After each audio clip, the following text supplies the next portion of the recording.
We're reading from Srimad Bhagavatam, and we will read the verse, we'll chant a verse from chapter 6, but before that I'll read the final verse of chapter 5, entitled Durvasa Muni's Life Spared.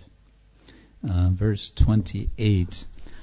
By the grace of the Lord, those who hear about the activities of Maharaj Ambarisha, the great devotee, certainly become liberated or become devotees without delay. I'll just mention, it's interesting, the verse says, Muktim Prayanti, they go to liberation. And Prabhupada adds in his translation, they go to liberation, they become liberated or become devotees. No doubt this comes from commentaries, whether Sridhar Swami or Vishwanath Chakravarti Thakur or more commentators. Thus ends the Bhaktivedanta purports of the 9th Canto, 5th chapter of Srimad Bhagavatam, entitled Durvasa Muni's Life Spared. A very nice 2 chapters, chapter 4 and 5, some of the most important of the 9th canto, telling us actually an interesting kind of reversal. Much of the Bhagavatam tells us be careful, don't offend Brahmanas. Of course, much of the Bhagavatam says don't offend Vaishnavas, but in terms of Varna, Dharma, it's usually the Brahmanas that are praised, and one is warned not to offend. But of course, in this case, we have a Kshatriya, Ambarisha, and he's the one who prevails, you could say, is shown to be the one not to be offended. Durvasa is the Brahmana who, thinking, I am a Brahmana, gets in big trouble. But his life is spared. Why? Why is his life spared?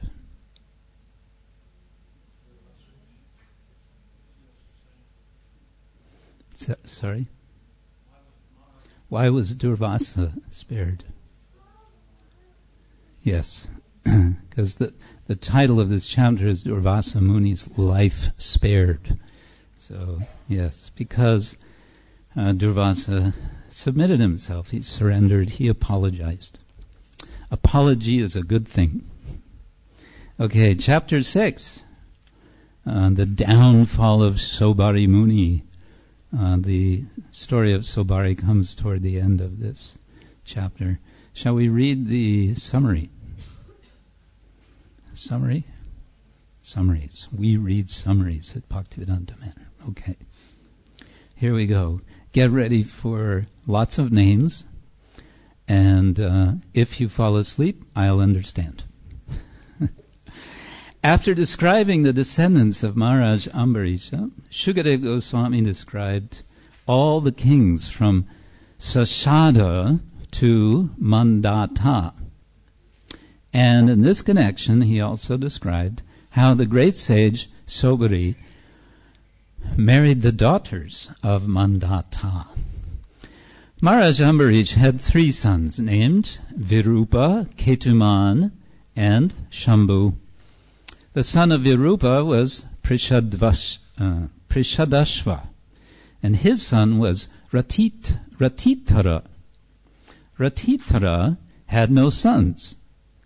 But when he requested that the favor of the great sage Angira, the sage begot several sons in the womb of Ratitara's wife.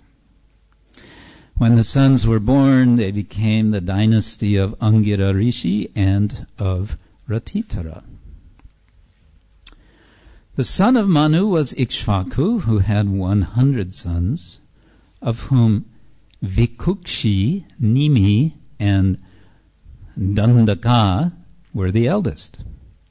The sons of Maharaj Ikshvaku became kings of different parts of the world because of violating sacrificial rules and regulations. One of these sons, Vikukshi, was banished from the kingdom. By the mercy of Vasishta and the power of mystic yoga, Maharaj Ikshvaku attained liberation after giving up his material body. When Maharaj Ikshvaku expired, his son Vikukshi returned and took charge of the kingdom. He performed various types of sacrifices, and thus he pleased the Supreme Personality of Godhead. This Vikukshi later became celebrated as Shashada. Vikukshi's son fought with the demons for the sake of the demigods, and because of his valuable service, he became famous as Puranjaya, Indravaha, and Kakutsta. The son of Puranjaya was Anina. The son of Anina was Prithu, and the son of Prithu was Vishvagandhi. The son of Vishvagandhi was Chandra, the son of Chandra was Yuvanashva, and his son was Shravasta, who constructed Shravastipuri. The son of Shravasta was Brihatashva. Brihatashva's son Kuvalayashva killed a demon named Dundu, and thus he became celebrated as Dundumara, the killer of Dundu. The sons of the killer of Dundu were Dridashva, Kapilashva, and Bhadrashva. He also had thousands of other sons, but they burned to ashes in the fire emanating from Dundu. The son of we're only halfway through this.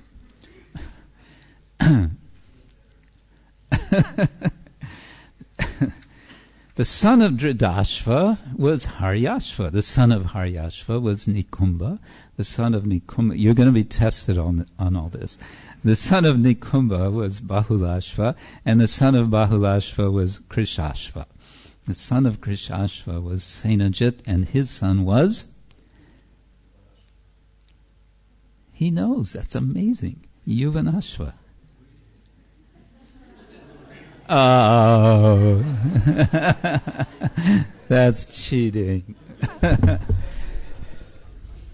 You almost fooled me there for a minute.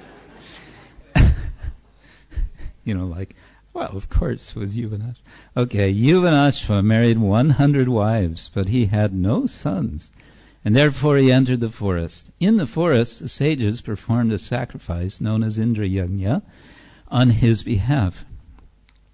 Once, however, the king became so thirsty in the forest that he drank the water kept for performing yajna. Consequently, after some time, a son came forth from the right side of his abdomen. The son, who was very beautiful, was crying to drink breast milk, and Indra gave the child his index finger to suck. Thus the son became known as Mandhata. So, now you know why he was known as Mandhata. In due course of time, Yuvanashva achieved perfection by performing austerities. Thereafter, Mandhata became the emperor and ruled the earth, which consisted of 7 islands. Thieves and rogues were very much afraid of this powerful king, and therefore the king was known as Trasadasyu, meaning one who is very fearful to rogues and thieves. Mandhata begot sons in the womb of his wife, Bindumati. These sons were Purukuksa, Ambarisha, and Muchukunda. These 3 sons had 50 sisters, all of whom became wives of the great sage known as Sobari. In this connection, Shukadeva Goswami described the history of Sobari Muni, who, because of sensual agitation caused by fish, fell from his yoga and wanted to marry all the daughters of Mandata for sexual pleasure. Later, Sobari Muni became very regretful. Thus, he accepted the order of Vanaprastha, performed very severe austerities, and thus attained perfection. In this regard, Shukadeva Goswami described how Sobari Muni's wives also became perfect. Text number 1. Shukadeva Goswami said, O Maharaj Parikshita, Ambarish had 3 sons named Virupa, Ketuman, and Shambhu. From Virupa came a son named Prishadashva, and from Prishadashva came a son named Ratitara. And now we have verse number 2, which translation and purport by His Divine Grace A.C. Bhaktivedanta Swami Srila Prabhupada. Translation. Ratitara had no sons, and therefore he requested the great sage Angira to beget sons for him. Because of this request, Angira begot sons in the womb of Ratitara's wife. All these sons were born with Brahminical prowess. Please repeat. Ratitara had no sons. And therefore, he requested the great sage Angira to beget sons for him. Because of this request, Angira begot sons in the womb of Ratitara's wife. All these sons were born with Brahminical prowess. Purport. In the Vedic age, a man was sometimes called upon to beget sons in the womb of a lesser man's wife for the sake of better progeny. In such an instance, the woman is compared to an agricultural field. That's what it says here.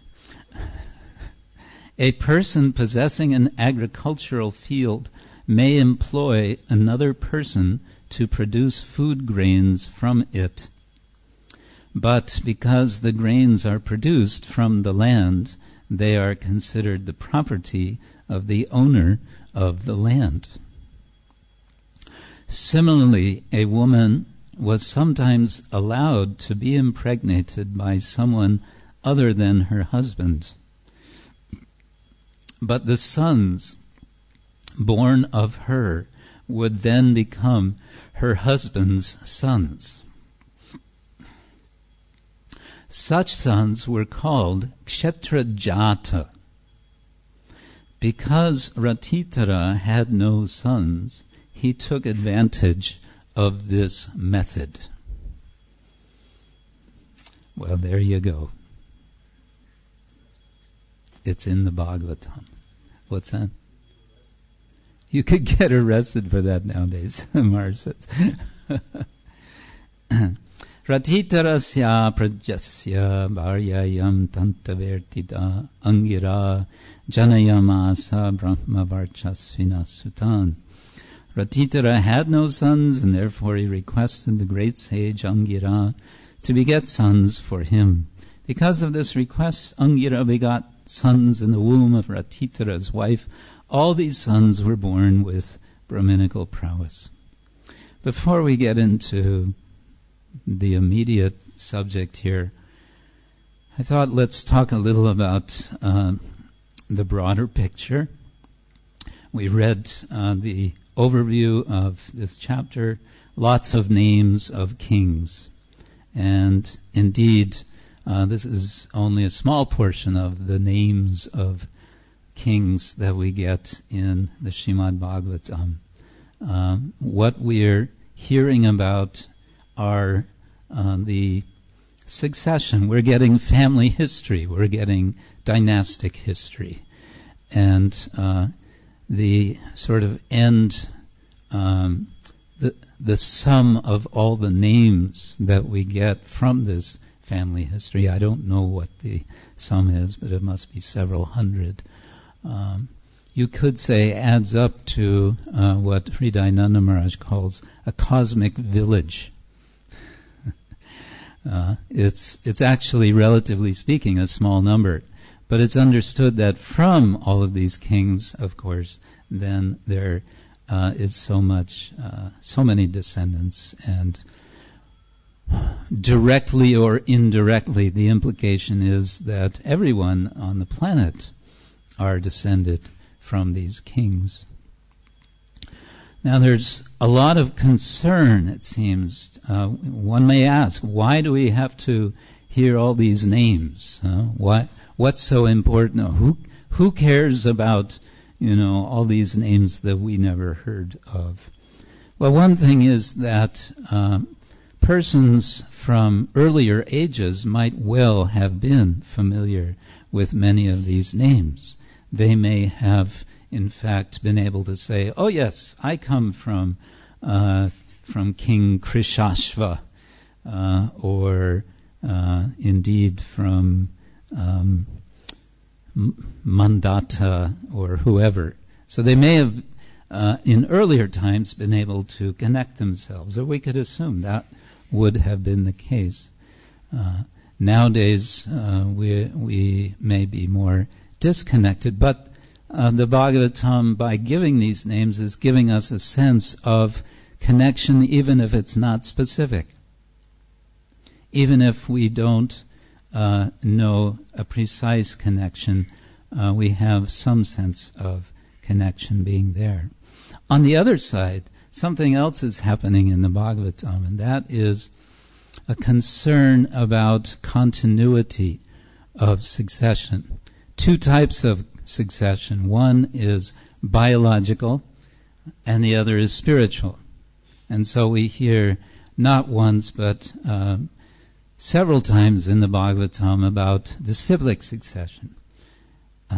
And woven together with this, and this happens also in the Chaitanya Charitamrita, in Adi Lila, in chapters 9, 10, 11, 12, we get this description of the Chaitanya tree with all details.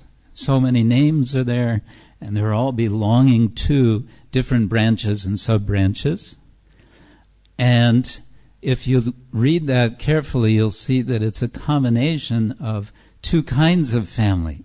They're kind of interwoven in Krishnadas Kaviraj's description. The two kinds of families are biological families and spiritual families. Sometimes he's listing names of sons of such and such, and sometimes he's referring to disciples. And of course, sometimes they're both. They're disciples and sons. So this concern about continuity is very much there in the Bhagavatam. And when it's not there, it's a big problem. That story we get especially in the Mahabharata. The story about what happens when there's a problem of continuity of sons from parents. So we have the case of Vichitravirya. Isn't it Vichitravirya could not have sons, and therefore who was called in? Vyasadeva. And what happens when Vyasadeva begets sons by the wives of Vichitravirya? All kinds of trouble. And then we have the case of Pandu not being able to produce sons because of a curse. And so there's a substitution done, in this case with demigods. And we know how much trouble that becomes, in effect, especially with regard to Karna, the first son of Kunti by Surya. Of course, that all happened before the problem with Pandu. But these accounts are about the problem of continuity of succession. And of course, the war of the Mahabharata wars is the contest over who is going to continue this line, essentially. So this is a big worry. And it's a big worry especially among kings. And this is interesting in the Bhagavatam because what is the lesson to kings that we get in Canto 12? We get a lesson, a very nice lesson from Bhumi, the Bhumi Gita. Basically, she laughs at all of this. So I thought I'll read some of these verses. This is Canto 12, Chapter 3, starting with verse 3. She says, this is Bhumi Devi, the earth. She says, kings and politicians imagine. And then she's quoting what kings imagine. First, I will conquer my senses and mind. Let me back up to verse 2. Great rulers of men, even those who are learned, meet frustration and failure because of material lust. Driven by lust, these kings place great hope and faith in the dead lump of flesh called the body, even though the material frame is as fleeting as bubbles of foam on water. Kings and politicians imagine, first I will conquer my senses and mind. Then I will subdue my chief ministers and rid myself of the thorn pricks of my advisors, citizens, friends, and relatives, as well as the keepers of my elephants. Apparently, keepers of elephants could be dangerous characters because they could send their elephant to trample their kings if they didn't like them. In this way, I will gradually conquer the entire earth. Because the hearts of these leaders are bound by great expectations, they fail to see death waiting nearby. After conquering all the land on my surface, these proud kings, this is Bhumi speaking, forcibly enter the ocean to conquer the sea itself. What is the use of their self-control, which is aimed at political exploitation? The actual goal of self-control is spiritual liberation. O best of the Kurus, the earth continued as follows. Although in the past great men and their descendants have left me, departing from this world in the same helpless way they came into it, even today foolish men are trying to conquer me. And she goes on like this, and then she gives an extensive list of kings. She names several kings. And what's interesting about this list is that she includes both devotee kings and demon kings, and indeed avatars. Prithu Maharaj is mentioned also. And she's saying, all these kings, they have come and they have gone. And there's, as Srila Prabhupada said, there's only a list of names remaining. So that list of names remains to some extent in the Srimad Bhagavatam. And we would recommend to all those who would aspire to be political leaders in the world today that they read Srimad Bhagavatam to understand their actual position.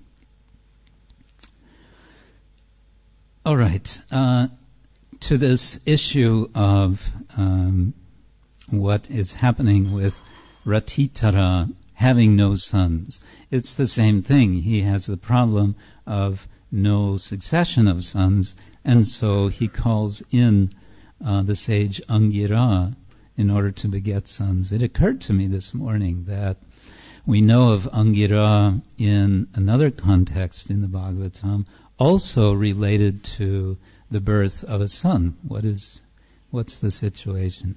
Chitraketu, yes. Narada Muni and Angira bless Chitraketu to have a son. So it seems Angira has something. He's the one you call when there is this problem. Now, another issue with regard to succession, why is it that one considers it very important to have sons? The reason is because it's understood in the Vedic tradition that the moment we're born, we have debts. It's like, hi, welcome to the world. You have a few debts to pay. And the debts, who are the debts to? The debts are to the ancestors, to the demigods, to the rishis. These are the main ones. And then it's said to all living entities and parents, yes, included in ancestors. So, in particular, to parents, and that is a concern here. If I don't have a son, then who is going to perform the shraddha for me? And if I don't have a son, how am I going to pay my debt to the ancestors? So I was thinking about this issue of debt. Today, practically everyone is in debt, but the form of debt that most people in the Western world, maybe in the Eastern world as well, and the Southern world, and all over the world, is debt to banks. Isn't it? Everyone is a debtor. And there's something interesting about this, and that is when one is in debt, it is not far away from being in a condition of being a slave. Now, this is actually the situation today, despite all of the rhetoric about freedom. What is really going on is that everyone is becoming enslaved, especially by banks, but in general by the monetary system. And of course, behind that, we would say everyone is enslaved by their own senses. But the issue of slavery is there, and it's not really being widely addressed. And what I would suggest is that as devotees in the Krishna consciousness movement, that this really is a major issue that we want to have a position about. And our position is that we want everyone to be free. Maharaj is preaching in prisons, so there people are very conscious of their lack of freedom. But in fact, people all over the world are lacking freedom on various levels, and some of these levels are very brutal levels. In India, although officially, according to the Indian Constitution, there can be no discrimination according to caste, according to jati. The reality is that there's not only discrimination, but there is great violence. There are actual violent wars that go on between different jatis in certain parts of India. And this came to the attention of it came very much to the attention of the Indian public in the 1890s. And they had a name for what they called a problem, the pariah problem. The word pariah, you've heard this word. It means, outcast, lowest of the low. It's an English word which was derived from the word pariyar, which is one of the South Indian quote-unquote untouchable castes, what today would be called Dalit. So that pariyar became pariah, and the pariah problem became an issue in the public sphere in India throughout really up to the present time, but it became transformed in various ways.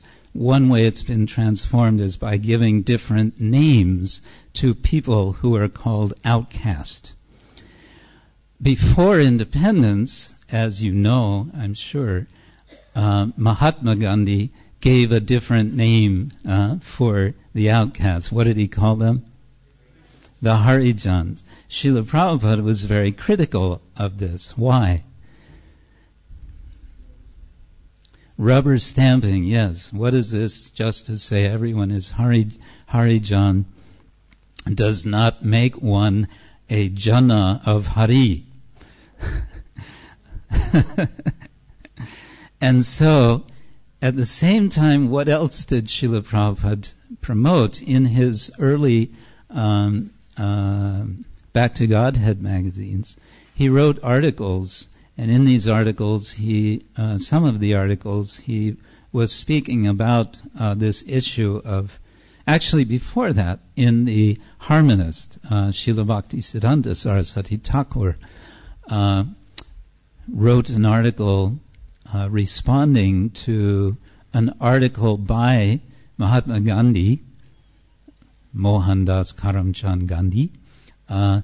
Gandhi had written 10 questions in which he raises this issue of the untouchables entering into the temples. This had become something of an issue that some people were pushing. Why exclude people from temples? And so Gandhi raised this question, and Bhaktisiddhanta Thakur replied to it. And then Srila Prabhupada also elaborates on this issue in an article, or more than one article, and Srila Prabhupada makes the point, what is the purpose of temples? The purpose of temples is not simply to have darshan of the deities. The purpose of temples is for education. And so, as I know you have here in Bhaktivedanta Manor, very, very nicely developed educational programs, this is really the idea of the temple.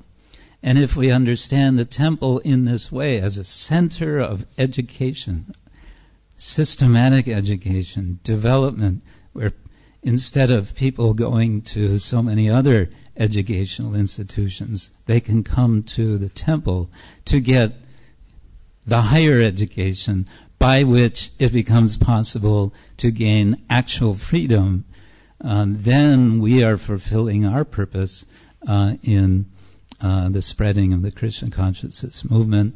And I would say we are, in a very small way, and perhaps not yet sufficient way, addressing the issue which persists, namely the condition of bondage, which is suffered by people all over the world. Sometimes we think slavery. There's no more slavery in the world. In England, it was officially outlawed in 1833. And then it took another 10 years before it was officially outlawed in India. It's officially outlawed in India, but there are millions of people in India who are essentially living in slave conditions. And if they try to leave the situation in which they are bound, they will be hunted down and killed. This is the situation. So I think it's good that we're aware of this.